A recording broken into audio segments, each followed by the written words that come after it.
Is there anything else you'd like to share with us? Well, I have one more question that you sent us. Oh, good. Or sent me. Which one? What are your goals? Is that it? No, the selling tips. Oh, the selling tips. Good girl. Okay, now what do you feel are your selling tips to share with distributors? Like you feel that you learned that been so good to help you in building your business? Well, they're not all selling tips, but I'm going to go down through my list of things that I was contemplating today for this. And my first tip is to let everybody know what you're doing, because you don't know who is going to talk to whom and what's going on, who they know, and where that information may end up. So let everybody know, your friends, your families, your coworkers, any groups that you're in, let those members know. And they can all be representatives for you, and they could know someone that really needs your service, like me, someone with, small rib cage, large breasts that absolutely has no other choice for a bra. Right. Excellent. Very good. Yeah.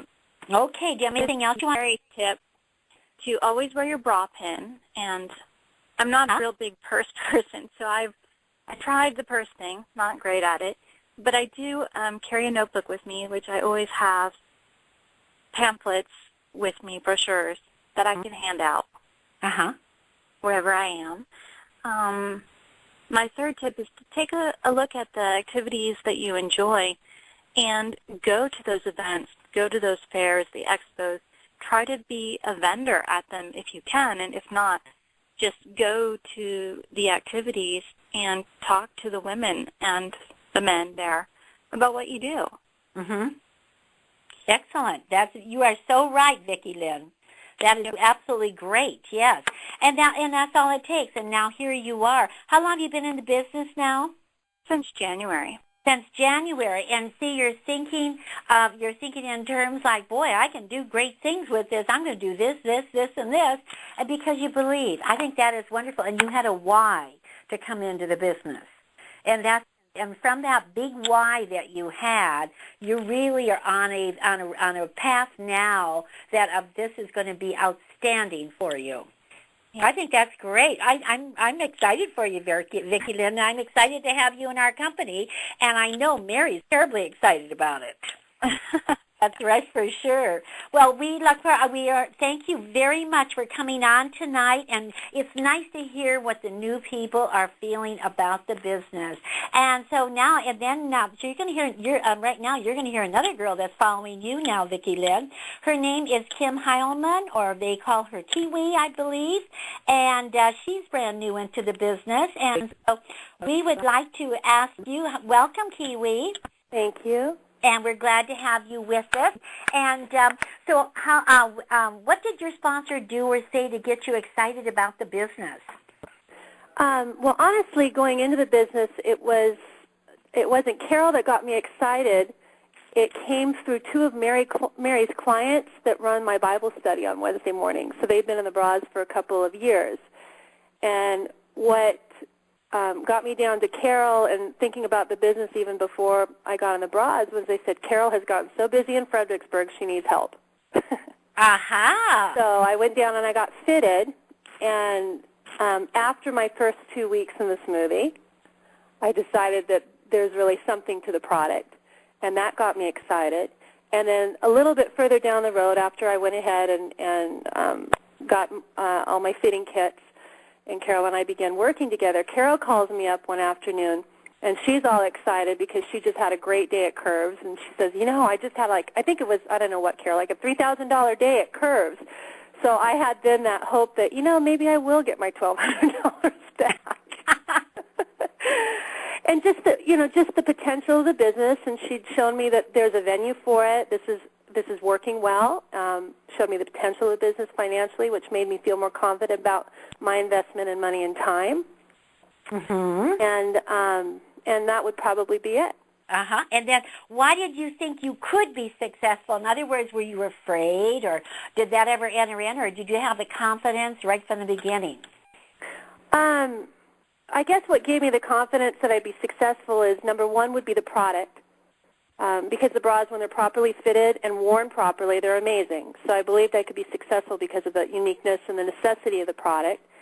And no, I didn't really, I mean, I don't have any fear about whether I would be successful because I know myself well enough to know when I believe in something, you know, I naturally share what I hold to be true and of value with other people. Oh, very good. Very good. You're a confident girl then. Well, most of the time I have my moments just like every other woman. Don't we all?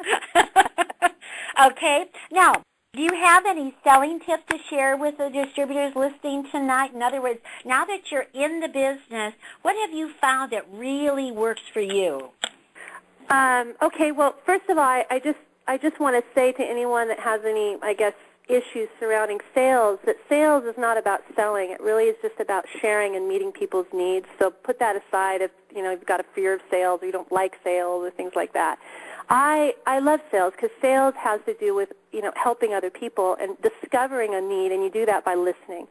So I would say, first of all, always consider your clients first and always listen carefully to what they're saying. And this is how you discover, you know, how you can best serve them and meet their needs. And then my profit's really the direct result of helping somebody else. So sometimes it's financial, the profit's financial, and often it's much more than that. And so I just stay focused on what I can do to meet their needs, and as a result, you know, product moves.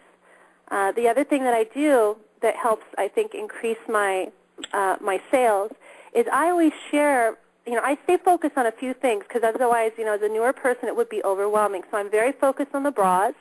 I always include the shapewear because they may know someone who's just had a baby or they may have a special event coming up. So when they are with me, I encourage them, if they have any interest at all, be fitted while they are there, and that way we can write the size down and they have it should a need come up. Oh, very good. So I always assess my clients when they come in. I look at their body. You know, my background is personal training, so I look at their body and I figure out what garments would be helpful to this person and why, and I share that with them.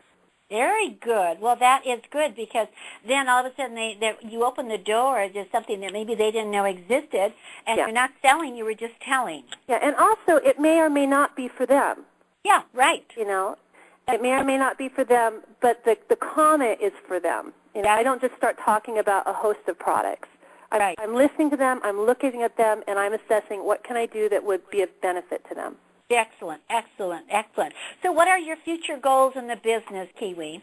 Well, right now I'm in process of successfully sponsoring my first person, and I'd like to have at least maybe 3 partners before the end of the year. And I hope to be able to go to convention next year. I'm not going to get to go this year. I have a traveling husband. Okay. And I'd like to grow to doing, you know, I think right now I'm just coming in maybe under $1,000 a month or so, and I'd like to get into $1,000 a week. And I think I'm positioned to do that, and working efficiently and not harder. That's my other goal. Well, that's a very good goal. How long? But really simplifying it, because it could be very easy. You know, when I first came in the business, Mary had 1 million papers, and as a new person, you're learning a new language. I didn't have fitting skills.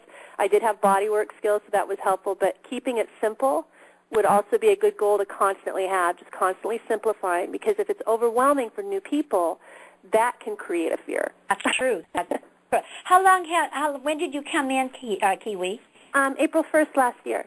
April 1st last year. So you're just a year in the business. Yeah. And boy, you've got things going, and you're doing $1,000 a month right now. Very good. Excellent. And you're consistent.